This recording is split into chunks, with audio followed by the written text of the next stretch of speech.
Greetings, viewer. Welcome to Full Record Jacket with Phil and Ben. And we are in 1998 when we were all listening to these things. What are they, Phil? These are CDs, Ben, as you well know. CDs? Is that a Yeah. new thing, Phil? Is that what all the kids are listening to these days? Indeed. Now, I've got here 6 albums of 1998, the year in which we find ourselves at the moment. So, We are. For the third time. yeah, so yes, we keep on trying to record this and keep on making all sorts of errors and things. Anyway, the question is, which of these are you going to try and guess from seeing parts of the artwork? I'm going number 2 because I've already seen number 4 in another one and I didn't know what it was. Know what it was. Okay. So number 2, this is an album from 1998. An album? This is what you've been listening to? Well, I've listened to some of these. Okay. I'd be lying if I told you I'd listened to all of these. Okay. No, you've chosen a good one here. Oh, have I? I'm going to show you the back of the CD booklet. Okay. Okay. You have to excuse my croaky voice. I've had a weekend away. Oh, has he got his winky out? I believe he has. Which album could Is it that Beck? be? No, Beck didn't have an album out this. No, he did, didn't he? So, if I show you a part of the artwork. Oh, here we go. Oh, that's very. That is Beck. You're right, actually. I was right. Do you know why I thought that was Beck? Because it just looked weird, and we all know that Beck is a little bit crazy. It is his 1998 album, Beck Mutations. Mutations. You know what? I've never really truly listened to that album. I like Odelay, and what was the follow-up to Odelay? Was this? It was that. What was the one after that? You're thinking of the Midnight Vultures. Possibly, yeah. Which was a little. Midnight Vultures was maybe a little bit Princey in parts, a little bit funky, few falsetto vocals. This one was produced by Nigel Godrich, who of course did OK Computer with Radiohead. Oh yes, yeah. And there's a bit more acoustic stuff on here, and there's a little bit of Latin flavour and a little bit of some quite wacky stuff. But then it's Beck, so obviously it's going to have wacky in it. So you now have 5 to choose from. I'll go number 5. The bottom one. Oh. Now this will be an interesting one for you. I'll show you this one. I'll show you the back of the CD booklet. Go on. Yeah, I'll show you the back of the CD. I'll show you it upside down and from a bit far away, so you can't read the track titles. I think I've seen that before. And I'll show you a bit of the artwork on the front cover.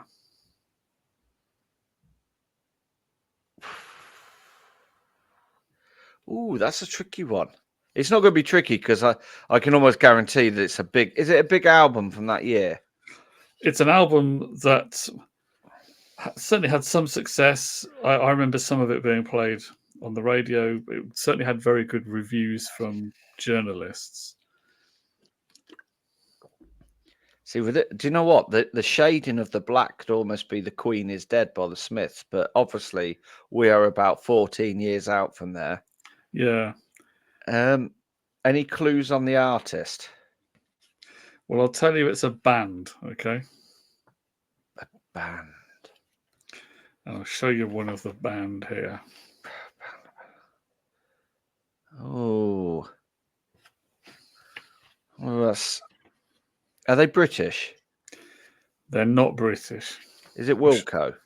No. But you're on the right kind of lines, I suppose. You're not a million, you know. It's not Wilco, is it? It's not Sonic Youth. No. So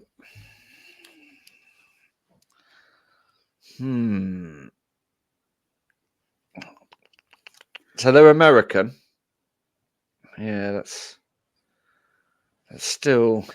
It will bug me because I'll know it once I know it, because we all know it once we know it. I don't... It's That's not... That's the front cover with the title covered up. Are they from New York? or Seattle? I've actually forgotten where they're from, to be quite honest. Moody Blues. I don't have a clue, Phil, sir. You've stumped me on this one. Unless you want to give me a clue. Oh, Mercury Rev. Oh, yes. Are they American? I always thought Mercury Rev were. Didn't they do Goddess on a highway? They did Goddess on a Goddess Highway. on a Highway. Yeah. That's on this album. Yeah. Yeah. I think that was the one that really got. Yes, most I remember. played. I remember listening to that on the radio. A lot of it's quite mellow. It's a dreamy, yeah. It's a dreamy style. That's generally their style. Well, it's funny you say that because one of the albums I've been listening to is a bit dreamy, a sonic dreamscape that has some lush down tempo beats, and I'll tell you about it once I finish this game. Number 2, go to 2, duo 2. Number 2. Number 2. This is where it turns out I know nothing about the year 1998 in album covers. Oh, that's REM. You are correct. It's Oosh, oosh, oosh, oosh, oosh. 1 up for Ben. Thank you very much. At least it's not 1 up, Ben, because that would be painful. You're going up in the world, Ben. Going up in the world. Thank you very much, Philster. Okay, so we're down to the final 3. We'll go for the middle one. We'll go for number 2. We'll cut them in half. We'll split the deck. Well, this is the one that you were trying to get before. Oh, and I have no idea what it is. So I showed you that was the back. Are they American? Cover. That looks American. No. That is. I don't know who they are. I mean, that's not the band. That's not a band. Oh, well, obviously, this bunch of kids. I mean, the artist may be in that photo for all I know, but I don't know. But it's not the Jackson 5. They were certainly older than this when they made the album.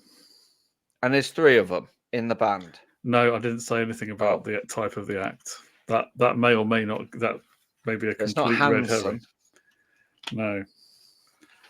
Do you want to see the? I'll show you the disc.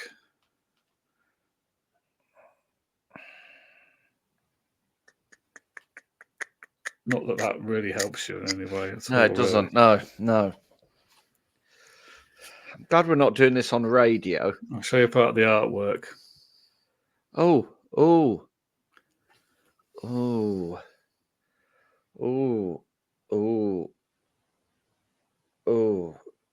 That's the front cover. Oh.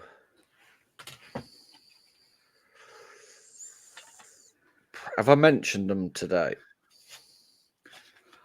No, you haven't. Are they American? American, yes. Do you want to see the artist? Oh, that's well, it looks like what's his name out of the Water Boys. It's a woman. Oh, is it? What's her face? From oh God, I can't remember her name. It does look a bit like in that shot, a bit like it could be at a glance. It could be Kim Gordon from Sonic Youth. That's what I was thinking. But it's not Kim Gordon from Sonic Youth. It's not Patti Smith because she's got dark hair.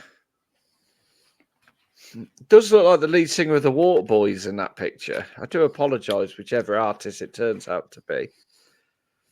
Go on, tell me who it is. Well, the album is called Car Wheels on a Gravel Road. Car Wheels? I haven't got a clue. It's Lucinda Williams. Oh, bum off. Oh, so we're 50-50. We're 50-50.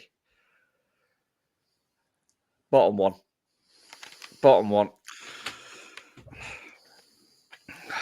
God, I hate games which I'm not prepared for. Right, I'll show you the back of the album cover. Go on then. Ooh. That's female or it's a male with lovely hair.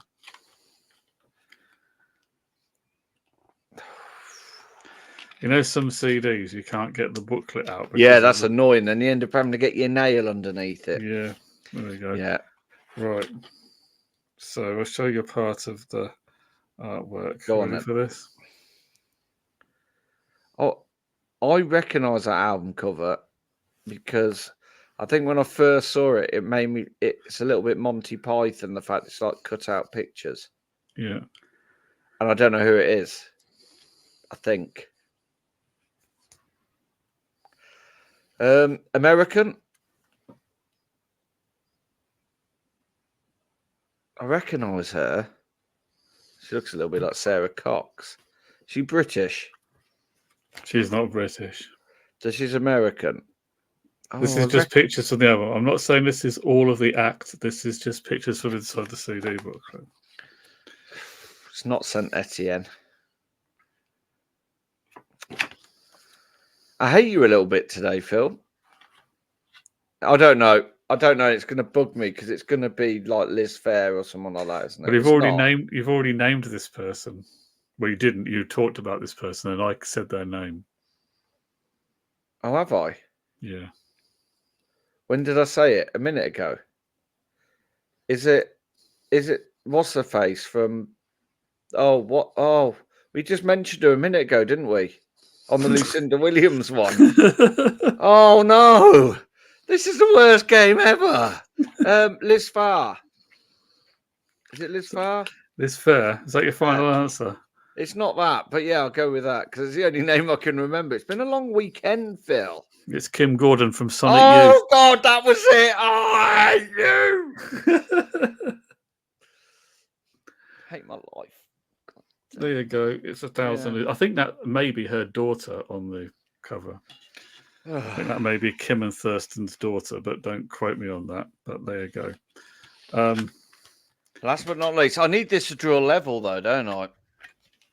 Go on. You might do better with this one. I think you're definitely going to go better with this one. I think pretty sure you've heard of this album anyway, so you might be okay. I just want to show you a bit of the artwork that doesn't completely give it away in one go. That might be difficult. Oh no! What colour is it? Ready for a bit of the artwork? Madonna Rare Light. Yes, it's difficult to show any of that without giving away. Yeah, I could tell by the blue hue.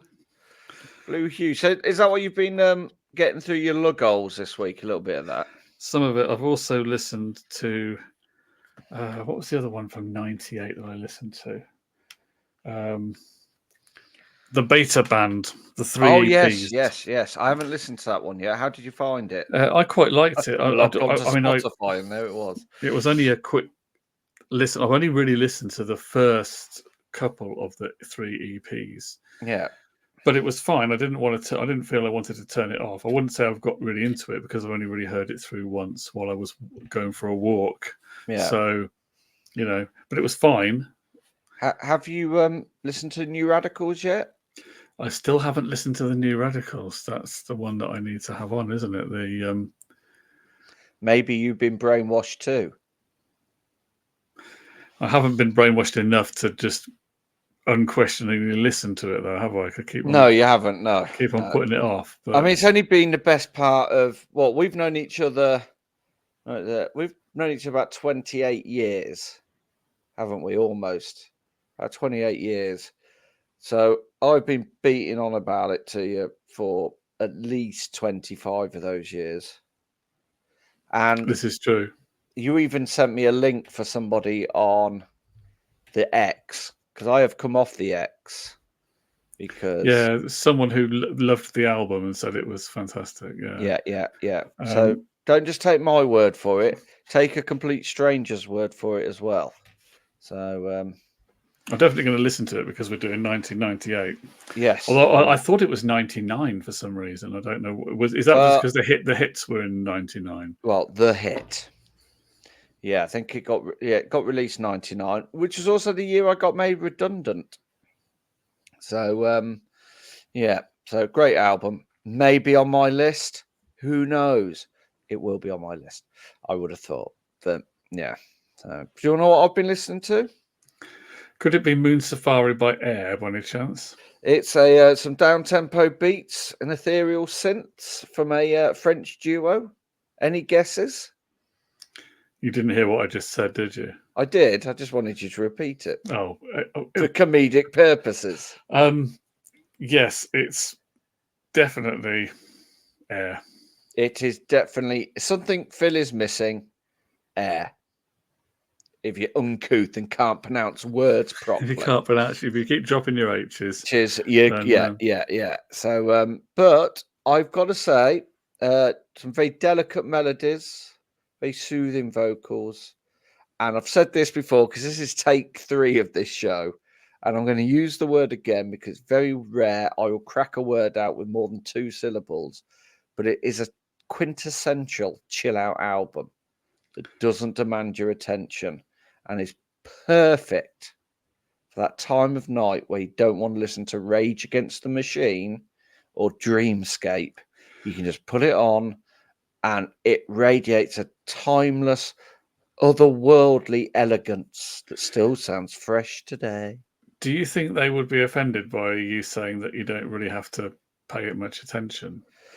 No, because it's one of those, like, you don't have to sit there. And, like some albums, you have to sit there and, like, really, like, oh, God, I need to listen to this because I feel I think because it just fills the space with such a nice sound, it's there without having to force itself upon you is probably a better description of what I was trying to say. Yeah, you're not having to give it your attention and you're not having to put anything in. It's just there and it just sounds nice. Okay.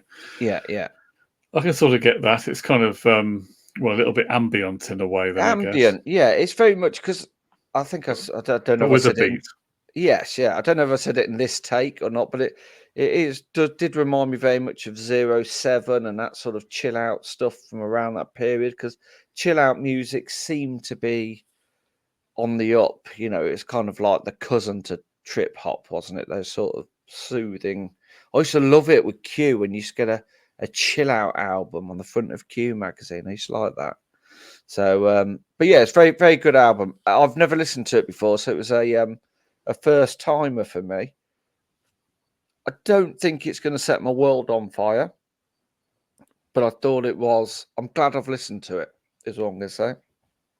And obviously, track 2 was dedicated to you, Philster. Inevitably. So, yeah, I don't mind that kind of music. I never really spent a lot of time listening to it or buying it, but it's kind of it's kind of cool. I quite enjoy it. It's like if I the hit single was fine. So if I put it, it's that kind of thing all the way through, basically. Yeah, there is. Yeah, I mean it's not going from sexy boy to sort of like gospel choir and then to, like, say, Rage Against the Machine, but it is a very solid album. You don't feel like you've been poked in the eye once you finished it. So, but then I moved from that. You have to excuse my hair because it's there. I moved from that and I was in the gym the other day and I was listening to This Is My Truth, So Tell Me Yours. The Manic Street Preachers' deeply reflective and political album with a sort of quite melancholic, I would have said. Have the Manic Street Preachers ever done an album that doesn't fit the description political in any way? Well, I mean, they did that funk pop album, didn't they, in the mid-90s? Yeah. Don't you remember that one? That was a great album. Everything Must Go. Yeah, and then they did the remix album of Everything Must Go. That was a great one on the dance floors. So, and then they did that contemporary folk album, didn't they, where they sung about cheese and knitted jumpers. The Holy Bible. That's the one. Yeah. Quite a calming, soothing album that is ranked alongside the Lighthouse Family and Anything by the Cause.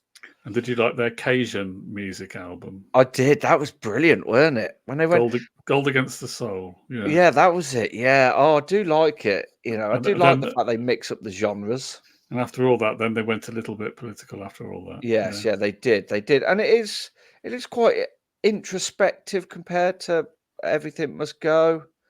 And obviously they were probably dealing more with the loss of Richie Edwards during this. And then it's obviously got the single, which I think, and I may be corrected by someone, if you tolerate this, then your children will be next, I think is the longest titled song to get to number one. But I think it's a slightly slower paced album than obviously things like the Holy Bible and stuff like that, their earlier stuff. That's interesting. That's interesting about the song title. So it's already a bit of a progression from the 60s loungecore easy listening of their debut album. Generation Terrorists. Yeah. Yeah. I think, I mean, I know that album was based on some of Tony Bennett's greatest hits. So, but yeah, it's quite a hauntingly beautiful album. I find this album. I almost think it's a sort of underrated album in their catalogue. I must admit, I've not listened to that album, so I can't really comment. But you're seriously saying it's a bit more mellow than I think it's got a slightly slower, more measured pace than obviously those Generation Terrorists. Well, the single, If You Tolerate This, does indicate that it's a little bit more mid-tempo. Yeah. I think I think it's obviously Everything Must Go was, I would say, their sort of break into commercial sort of popularity, and this is their commercial album. So that was the longest song title. I think it's in UK chart history. I don't even know it went to number one, but I'm pretty sure if it went to number one, it's the single with the longest title to ever go to number one. Is that in terms of the number of words or number of letters? Words, I think. Well, I don't know. Have you got your phone? Do you want me to look it up? Yeah, you look it up. I'll look it up. I'll look it up. 1 second. If You Tolerate This, Your Children Will Be Next. Is that longer than Itsy Bitsy Teeny Weeny Yellow Polka Dot Bikini? I don't know. Don't know. What number one single had the longest title? Because if this fact isn't true, then I've been carrying this around for the best part of about 27 years, thinking that this was true. Is it longer than I'd Do Anything for Love, but I Won't Do That? I don't know.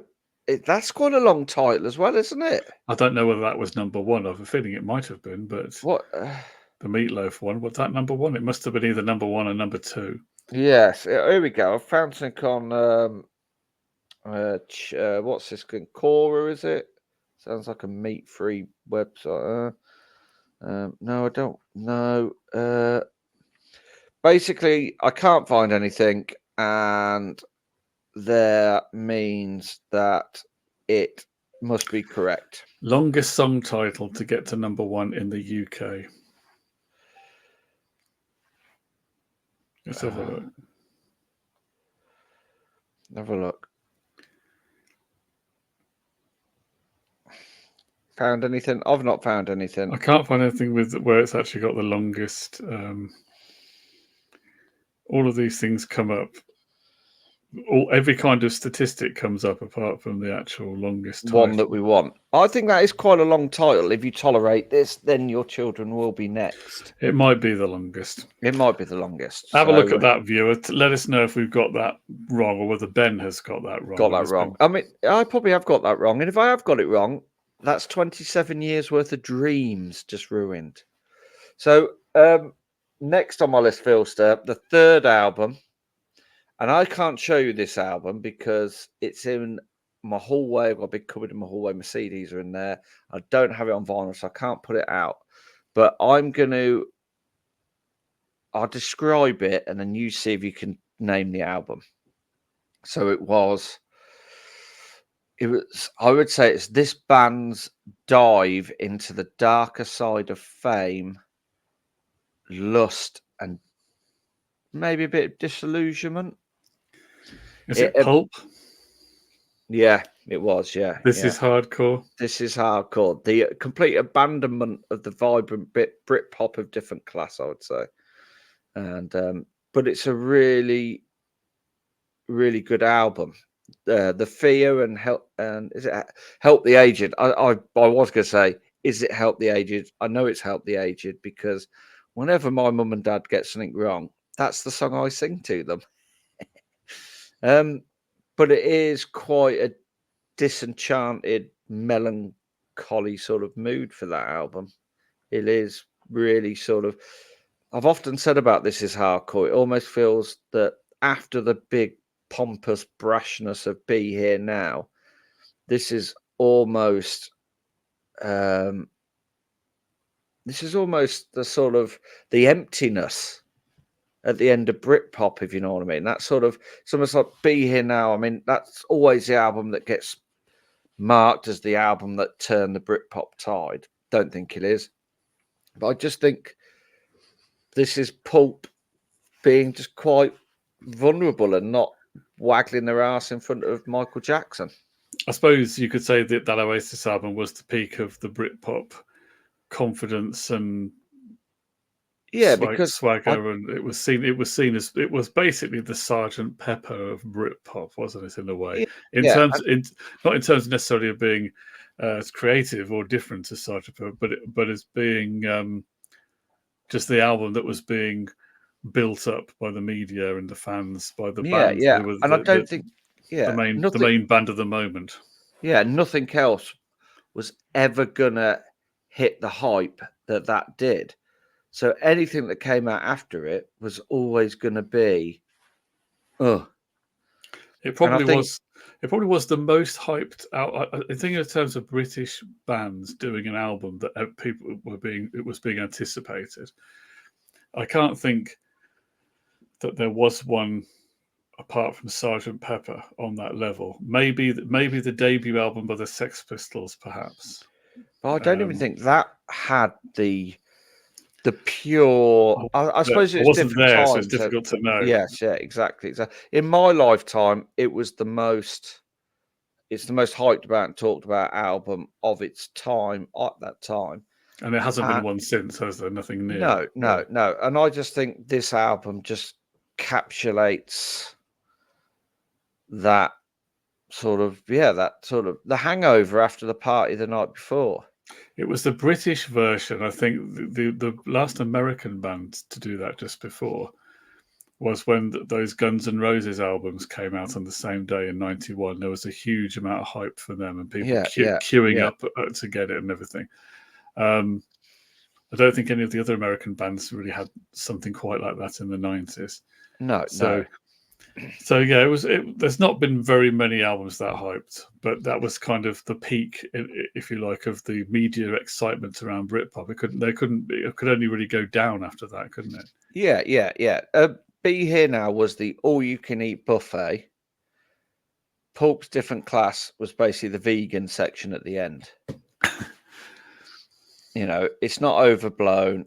It's raw. It's sophisticated, and it's just a really, really good album. And obviously it didn't sell bucket loads like Different Class did because it didn't have those instant pop hits that Different Class had. But I think looking back on it now, I actually prefer it as an album over Different Class. And I love Different Class, another album I came to late in the party. But I think this is a really, really good album. Different Class feels a little bit, it's one of those albums that inevitably feels a little bit like a greatest hits collection when you put it on now, doesn't it? Because there's so many of those radio hits on it. Yeah. And whereas this doesn't. Yeah, and one thing I'll say with Pulp, I always liked Pulp, but I have gotten a better connection and love for them 20 odd years on than I did at the time.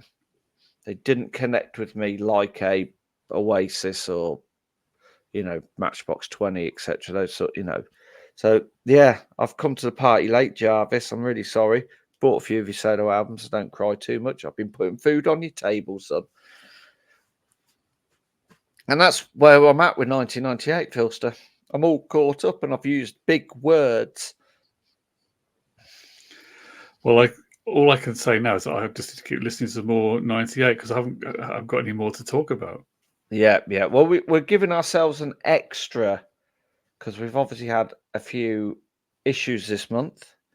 So we're going to have this October 1999 may start a couple of weeks later than what we were hoping, but we are on 1998. I doubt anyone's going to be significantly disappointed. Well, by our us. 3.8 million subscribers, Philster. That's what we've got, isn't it? That's what you told me. That's right, Ben. Yeah. Absolutely. Cool. Yeah. Including Noel Gallagher and they all watch. Yeah. Do you know what the depressing thing talking about subscribers is? And if you haven't subscribed and you've got this far, you're an absolute lunatic. Just click the subscribe button. Is that we've actually put some thought into this video. I mean, I've used big words. Yet somebody opening a box will get millions and millions of views, and they're just opening a box. Why is that a thing? When they can look at two handsome men in the prime of their lives talking about albums from 20 odd years ago that nobody really cares about anymore. Apart from us. What more could you want, viewer? Thanks for watching. Join us for another one in which we'll be discussing more music of one kind or another. Until then, bye for now.